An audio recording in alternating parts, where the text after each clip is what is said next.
Hello दोस्तों, मैं हूं आपका दोस्त एडवोकेट शिवेंद्र प्रताप सिंह। आज हम बात करेंगे कि दहेज केस अगर आप पे लग गया हो, अर्थात 498A का मुकदमा, 498A, 323, 504, 506, 406 आईपीसी व 3/4 डीवी एक्ट, इस तरह के मुकदमे अगर आप पे लग गए हों तो आपको क्या करना चाहिए और भूल से भी वो कौन सी गलतियां हैं जिसे नहीं करना चाहिए।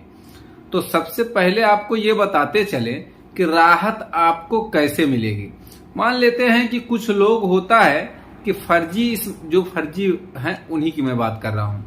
अगर आप पे फर्जी मुकदमा लग गया हो, फर्जी मुकदमा दाखिल हो गया हो और आप आवेश में आके, गुस्से में आके आपको लगता है ठीक है फंसा तो हूं मैं, अब इस औरत को भी मैं झेलाऊंगा, तो वो कौन सा टेक्निक है, वो कौन सा तरीका है जिसे अपनाकर आप टेंशन मुक्त रहिए।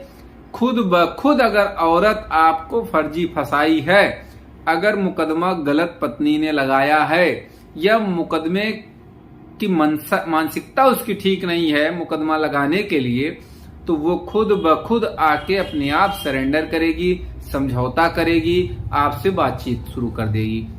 तो चलिए बात कर लेते हैं वो कौन सा तरीका है। सबसे पहले तो आपको हम बताते चले कि किसी भी प्रकार से आपको दहेज के मुकदमे में हैरानी की बात नहीं है, परेशान होने की जरूरत नहीं, टेंशन लेने की जरूरत नहीं है। कई हमारे सब्सक्राइबर दोस्तों ने हमसे पूछा कि भाई हम पे मुकदमा हो गया है सर, क्या किया जाए, अब हमें जमानत करानी चाहिए या नहीं। तो आपको हम हमारे YouTube चैनल पे कई वीडियोज हमारे ऑलरेडी पड़े हुए हैं, दहेज से रिलेटेड, 376 से रिलेटेड व अन्य सब्जेक्ट से रिलेटेड, उसे आप देख सकते हैं, जान सकते हैं, समझ सकते हैं। तो चलिए सबसे पहला काम ये समझिए कि अगर आपके ऊपर किसी भी प्रकार का दहेज का मुकदमा अगर फर्जी, गौर करिएगा गलत मुकदमा, आजकल कोर्ट भी समझ रही है कि कितने सही मुकदमे हो रहे हैं और कितने गलत, कितने लोग फर्जी फंसाए जा रहे हैं। तो अगर मुकदमा लग गया है तो आपको टेंशन लेने की जरूरत नहीं है। आपको कभी भी पुलिस जेल नहीं भेज देगी, आपसे जांच पड़ताल करेगी, इन्वेस्टिगेशन करेगी, वो उसका प्रॉपर काम है, वो करना चाहिए, आपको उसमें सहयोग भी देना चाहिए। दूसरा काम ये कि आप जैसे ही FIR दर्ज हो तो आपको करना ये चाहिए कि सरेंडर, जितने लोगों का नाम आपके FIR में दर्ज है तो आपको सरेंडर उनकी तरफ से एक ही एप्लीकेशन में आत्मसमर्पण डाल देना चाहिए, रिपोर्ट आने का इंतजार करना चाहिए। जब आप अपने वकील साहब के माध्यम से सरेंडर डालेंगे तो थाने से रिपोर्ट आएगी, जहां से भी आपकी FIR दर्ज है वहां से थाने से रिपोर्ट आ जाएगी। जब उस पर रिपोर्ट आ जाए, याद रखिए जैसे ही सरेंडर डाल देंगे कोई भी व्यक्ति गिरफ्तार नहीं होगा। अगर इन केस ऐसी स्थिति भी आती है तो आपको वो छू नहीं सकता है। चलिए दूसरी बात ये समझिए कि आपको बेल तब कराना है जब चार्जशीट चली जाए।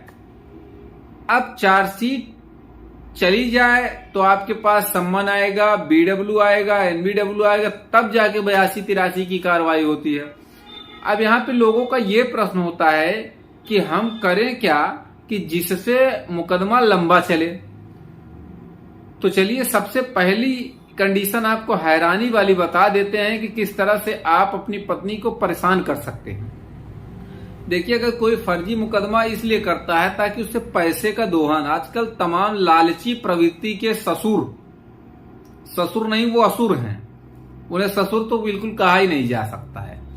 और कुछ साले बड़े बाप के बिगड़ी औलादें ये कह लीजिए, या बड़े बाप की आवारा, अब उनके लिए क्या शब्द इस्तेमाल किया जाए, ध्यान दीजिए मैं सबकी बात नहीं कर रहा हूं। जो फर्जी मुकदमे और अपनी बेटी के जरिए पैसे का दोहन करते हैं, मैं उनको ही ये बातें कह रहा हूं, ये शब्द उन्हीं के लिए है, बाकी अदर व्यक्तियों के लिए नहीं। जो वास्तव में दहेज से पीड़ित हैं, महिलाएं हैं, उनके लिए मैं ये सब शब्द इस्तेमाल नहीं कर रहा हूं। किसी को बुरा लग रहा हो तो मैं क्षमा मांगता हूं। लेकिन जो आजकल बेरोजगार साले होते हैं वो क्या करते हैं, वो अपने बहन के ससुराल पे जिंदा रहते हैं, उन्हीं से खर्चा लेते हैं, उन्हीं से। अब बहन भी क्या है कि भाई छिप छिपा के थोड़े बहुत पैसे बचा के या मांग के लेके पहुंचा रही है मायके में, वो भी चलता है। कोई व्यक्ति ये ज्यादातर ध्यान नहीं देता, ठीक है, इग्नोर करता है कि चलो ठीक है जो भी है चलो अच्छा है। लेकिन वो कहां तक सही है कहां तक गलत है उसका भी जिम्मेदारी आपको लेना पड़ेगा। और मैंने जो ससुर के लिए असुर कहा, सब ससुर तो ऐसे होते नहीं भाई, एक से एक अच्छे ससुर हैं, बेहतरीन ससुर। मेरे ससुर तो बहुत अच्छे हैं।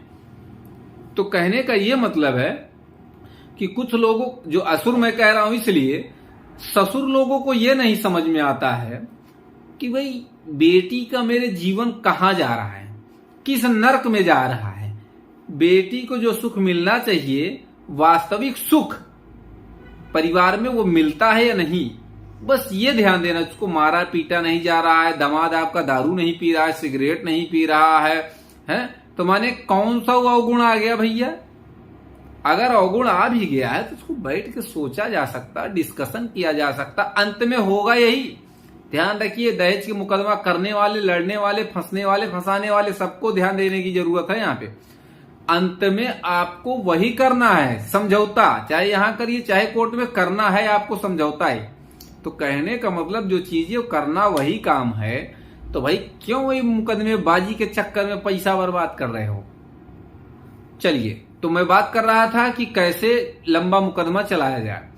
तो सबसे पहले जब चार्जशीट आ जाए तो आप बिल्कुल उसमें लापरवाही न करिए। जिस जिस व्यक्ति का नाम है, सबसे पहले अदर पर्सन का बेल करा लीजिए। और बेल में भी आपको टेंशन लेने की जरूरत नहीं है। जिस थाने से, जिस कोर्ट में चल रहा है, उसी कोर्ट से बेल हो जाएगी, लोअर से ही बेल हो जाएगी सबकी। अब पति की रही बात, पति की भी बेल लोअर ही देगा, लेकिन पहले अंतरिम देगा, तब फाइनल करेगा, तब बाद में रेगुलर 2-3 तारीखों में मीडिएशन वगैरह के बाद। अब जब बेल हो गई तो क्या करना है आपको?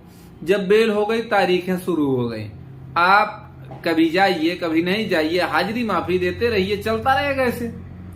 जब लड़की हैरान हो जाएगी, असुर वाले ससुर हैरान हो जाएंगे कि भाई इस मुकदमे से तो हमको कोई लाभ ही नहीं मिल रहा है, तो उनका दिमाग शुरू हो जाएगा लगना कि अब भैया अब इसमें ऐसा करते हैं, कुछ ले दे के फाइनल कर लेते हैं।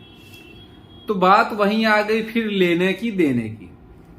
और अब जरा 1 मिनट के लिए समझिए, सबसे मस्त आरोप क्या लगता है, बेहतरीन आरोप इसे कहा जा सकता है कि सारा स्त्री धन छीन लिया गया। कभी कभी आपने मुकदमे में ये देखा होगा, भाई हम लोग का तो पेशा है, रोज ये बातें आती हैं, हम लोग समझ जाते हैं कौन लड़की सही है कौन लड़का सही है, किस पे सही मुकदमा लगाया गया है, किस पे फर्जी मुकदमा लगाया गया है। लेकिन अब एक ही बार आप ससुराल गई हैं और दुनिया भर की बात अपने बाप के कहे में, भाई के कहे में लिखा दिया कि पूरा गहना छीन लिया, ये है वो है, दुनिया भर की बात। अब यहां कोर्ट भी जानती है कि अगर पत्नी या कोई भी औरत ससुराल जाती है मायके से ससुराल, ससुराल से मायका अगर जाती है, तो वो गहना पहन के जाती। खास तौर से 1-2 बार तो असंभव है, उसके बाद चाहे जहां रख दे, मायके में रख दे, ससुराल में ये चलता है। अब एक बार ससुराल से मायके गई और गहना पूरा छीन लिया, ऐसा कोई संसार में व्यक्ति नहीं है। हाँ, ये नहीं कह सकते 1-8% की बात है। तो इस तरह से फर्जी मुकदमे देखने को लगातार मिल रहे हैं। उम्मीद करता हूं, आशा करता हूं आज की बात आपको समझ में आई होगी और आज की जानकारी आपको बेहद पसंद आई होगी। और जो मैंने कहा शायद 70% तो सही होगा, हो सकता है 30% मैंने भी गलत कह दिया, उसके लिए मैं क्षमा प्रार्थी हूं। तो अगर यह वीडियो आपको अच्छा लगा तो वीडियो को लाइक करिए, शेयर करिए, यूट्यूब चैनल SP 72 कानून प्रयागराज को जरूर सब्सक्राइब करिए।